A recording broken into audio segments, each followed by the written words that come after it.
Virüs savar tarifim var bu akşam sizlere. Ben de biraz üşütmüşüm. Kendimin de uyguladığı, ara sıra yaptığım tarifi vermek istedim. Kendime de yaparken size de bu videoyu çekmek istedim. Kastamonu Taşköprü sarımsağımız var. Soğuk sıkım zeytinyağımız var. Evet, zeytinyağımızı döküyoruz sarımsağımızın üstüne. Soğuk sıkım olması çok önemli. Evet. Sarımsağı tane olarak koydum ve zeytinyağının içinde dövmemiz gerekiyor. Aktif formunun oluşması için. Daha fazla yararlanabilmemiz için. Bu şekilde zeytinyağının içinde sarımsağı eziyoruz.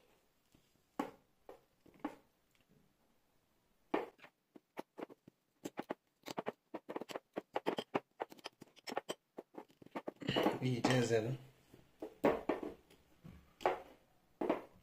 Aslında 8-10 saat ya da bir gün bekleyebilirse zeytinyağının içinde sarımsak daha iyi olur. Sonra diğer malzemeleri katabilirseniz daha etkili olur. Yapabildiğimiz kadar ince eziyoruz.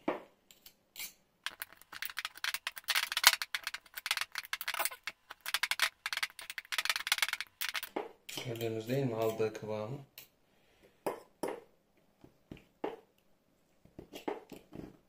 Şu anki kokuyu almanızı isterdim.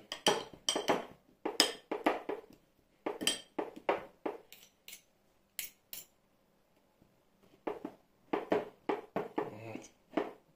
Zeytinyağının rengi zaten değişti, dikkat ederseniz. Kıvamı değişti. Evet. Şimdi sumağımızı döküyoruz. Gene orijinal Kahramanmaraş sumağı. Yüksek antioksidan. Gene Hatay kekiği orijinal. Marketlerden alma değil arkadaşlar. Marketlerdekiler maalesef orijinal olmadığı için sizlere fayda sağlamayacaktır. Burada bir de kaya tuzum var.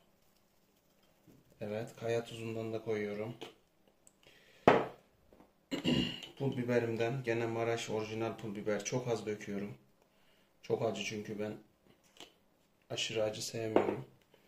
Ama şifasından yararlanmak için koydum. Bir de orijinal gene zerdeçal. Tabii hep orijinal dedik. Umarım kızmıyorsunuzdur. Çünkü piyasadaki satılanlar, markette satılanlar maalesef çoğu gerçek değil.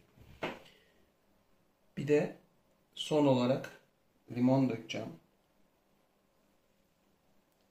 Bir miktar. Evet. Şimdi bunu karıştırıyorum.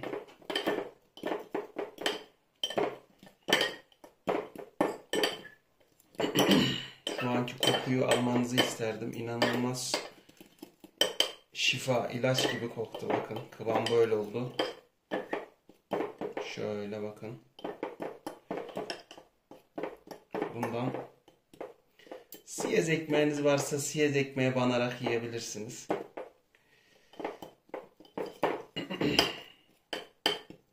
Evet. Şöyle iyice karıştırıyorum. Şifa olsun.